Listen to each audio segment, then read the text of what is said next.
Joining us is the COO of JSW Sports, Mr. Divyanshu Singh. Divyanshu, firstly, thank you for being here on the Times Network. Hi, good evening. Divyanshu, I want to start by asking you about Haryana Steelers. Of course, a bit of a pain in the final. But having said that, how do you look back at the performance and the entire season highlights? Um, it was an amazing run. We had the best ever run in Pro Kabaddi, and it was immensely satisfying because it was also a very young squad.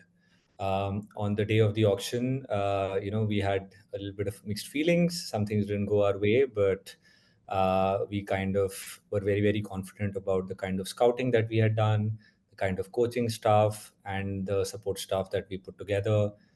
A lot of credit, I think, goes to the coach, goes to Manpreet, and the entire support staff. I think how they kind of came together, and overall, yes, of course, I think while losing a final is disappointing, but as a former athlete and as a sportsman, I can say that there were just a lot of positives to take for us. And healing from Haryana, I think there was a little bit of a backlog and a pressure on us that the team has to start doing well. And now I think we've got that momentum and it's onwards and upwards, whereby we'll try our best to retain the core of the squad, understand areas where we can improve, and then, yeah, you will see us hopefully doing one better in the coming season. Well, absolutely. And of course, we also talking about IPL 2024. A lot of excitement in Delhi Capitals fans. And one big reason for that is the return of Rishabh Pant as the captain and just his overall comeback. Could you talk to me about the excitement that is there in the DC camp of what you've sensed amongst the players and even amongst, the management, that is you guys, because Rishabh Pant coming back is going to be possibly the biggest comeback story of 2024 in sport. Yeah, he's had a phenomenal turnaround. A lot of credit to Rishabh, the team at NCA, who've been doing the rehab work, and fingers crossed, he's shaping up well. He's worked extremely hard, and yeah, we are all cheering for him. I think not only as Delhi Capitals, but I think for Indian cricket at large.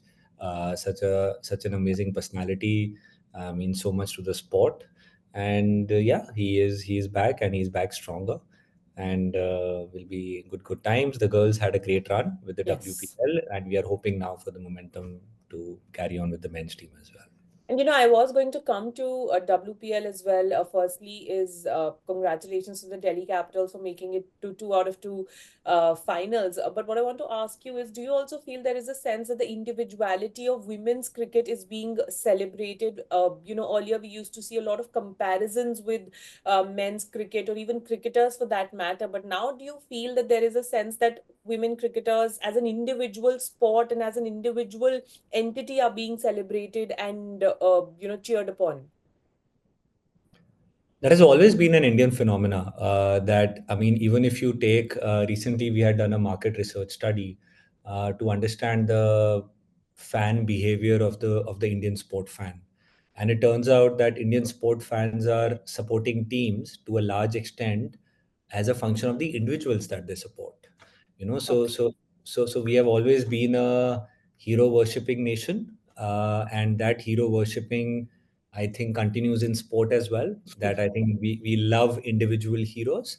So I think it's a very organic extension. That individuals will make franchises, and that kind of fandom flows into the franchises as well. So I think it's great that we are seeing the emergence of Indian women cricketers. Indian women athletes have already been doing so well, and we are seeing that now Indian women cricketers are getting the limelight, getting the media interest, getting the advertiser interest. So overall, it's amazing for the ecosystem as well. You spoke very interesting things about, the survey that you had done. I want to ask, do you think when these kind of surveys happen and the results come out, does that also influence the team that you're going to build or the players that you're looking at, or that's purely on talent? That's purely on talent. You don't kind of merge the two. Of course, that talent plays a huge role. Say for the fandom of the Delhi Capitals women's team, Shafali, Jemmy are, such important Yeah. personalities. But did we go after these personalities because they were those kind of personalities, or they fitted into our cricket strategy? The answer is latter. So always looking at team dynamics, understanding how that player fits into a particular position. Everything else that happens is then a subset of that. Divyanshu, last couple of questions. Talk to me about how much does commercial brand value help in taking a team forward, getting those big deals, whether it's, a shoe brand or an apparel brand. How much does that help in stability as well for the cricketers or for the brand of the team as well? Um, just to understand this question, you are referring to that how is the commercial health of these teams?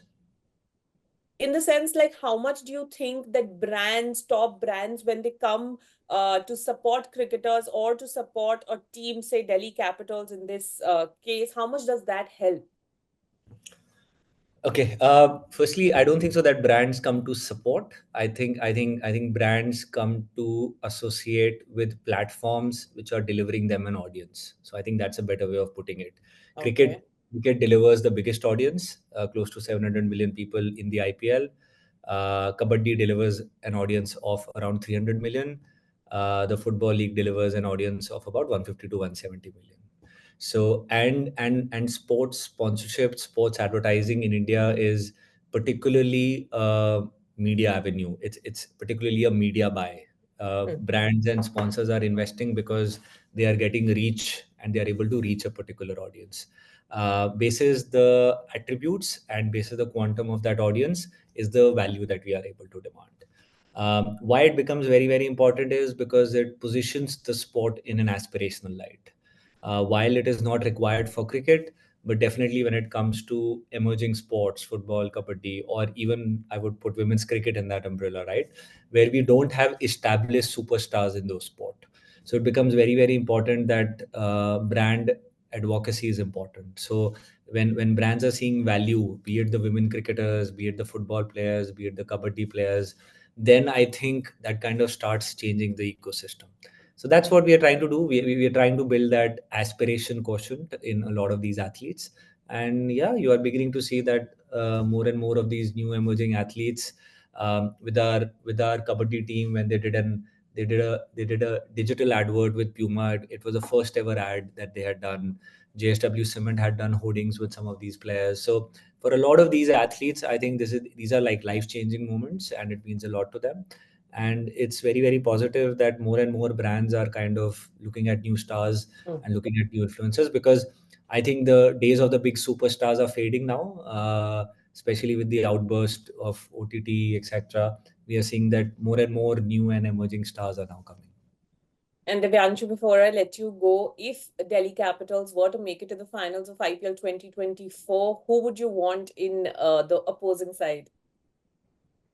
Anyone.